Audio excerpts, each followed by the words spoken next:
안녕하세요. 결과로 보답하는 기업 한국비엔치입니다. 이번 3화에서는 보강토 공벽과 자중식 공벽의 설계에 대해서 말씀드릴 텐데요. 먼저 보강토 공벽에 대해서 말씀드리겠습니다. 일반적으로 우리가 보강토 공벽의 설계라고 하게 되면 뒤에 있는 지오그리드의 설계라고 봐도 무방한데요. 이는 블록이 하는 역할보다 뒤에 있는 지오그리드와 흙의 다짐이 하는 역할이 더 많기 때문입니다. 이 대부분의 역할을 뒤에 있는 흙의 다짐과 지오그리드가 하게 되는데요. 오늘은 5m 미만의 경우 지오그리드를 설계하는 방법에 대해서 말씀드리겠습니다. 지오그리드를 설계하실 때는 크게 두 가지에 유의하셔야 하는데요. 첫 번째로는 그리드의 최소 길이는 2.5m 이상일 것, 그리고 이 이상일 경우에는 높이의 80%를 기준으로 할 것, 이 두 가지를 유의하셔야 합니다.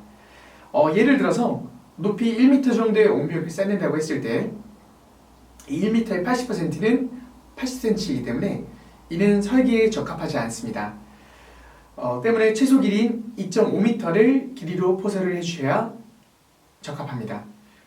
반대로 5m 정도의 경우에 블록을 쌓을 때는 높이의 80%는 4m이기 때문에 그리드를 블록부터 4m 길이로 포설해 주시면 되겠습니다.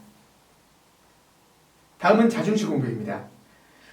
자중식 공벽은 지오그리드를 쓰지 않고 블록을 세우려는 목적으로 사용하는 경우가 많은데요. 이 경우에는 블록의 뒤로 물리는 뒷물림을 통해서 설정을 해주게 됩니다. 자중식 공벽의 경우는 현장 상황이나 흙의 지반에 대해서 많은 영향을 받기 때문에 자세한 사항은 문의를 주시면 보다 친절하게 설명을 드리도록 하겠습니다.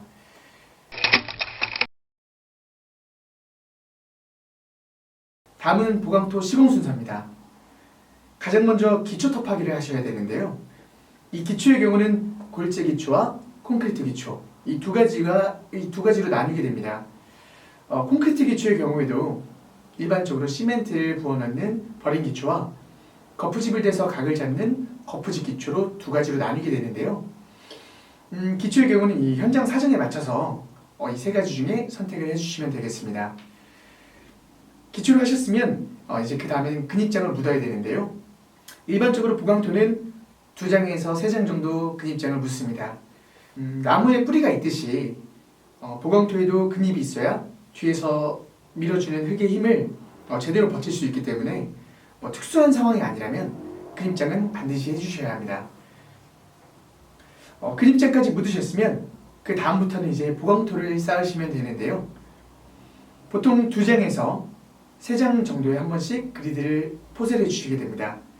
때문에 2장이나 3장 정도 쌓으신 후에 블록 쌓기를 잠시 멈추시고 뒤쪽에 골재와 흙을 붓습니다.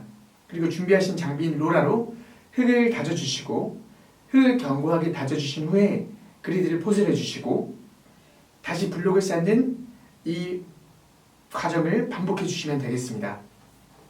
다시 말해서 블록을 쌓고 골재와 흙을 붓고 로라로 다지고 다시 그리드를 포설하고 다시 블록을 쌓고 골재와 흙을 붓고 로라로 다지고 그리드를 포설해 주시고 이 과정을 반복해 주시면 됩니다.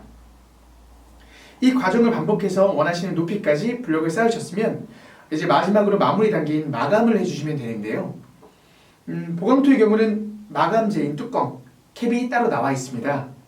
보통 시중 철물점에서 많이 파는 에폭시 돌본드를 구입하셔서 이 마감재인 캡을 붙여주시면 됩니다. 다음은 자중식 공벽입니다.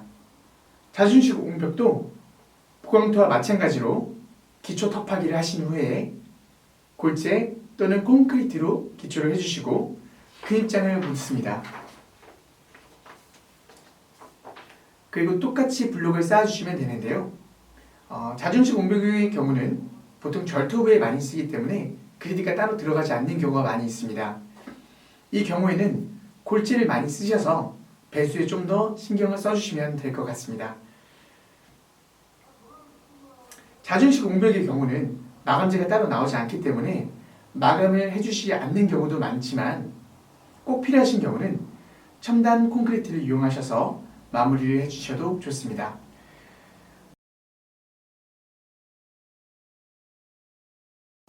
일반적으로 보강토의 옹벽이나 자중식 옹벽은 높은 높이를 한 번에 올라가기 어려운 경우가 많은데요. 이때 우리가 소단을 주게 됩니다. 소단의 최소 길이는 이 최소 폭은 2m 이상이니 이 점을 참고해 주시면 될 것 같습니다.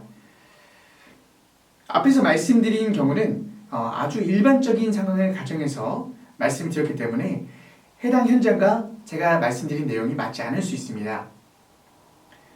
보다 정확한 내용은 구조검토서를 통해서 견적을 받으시는 것이 가장 정확합니다.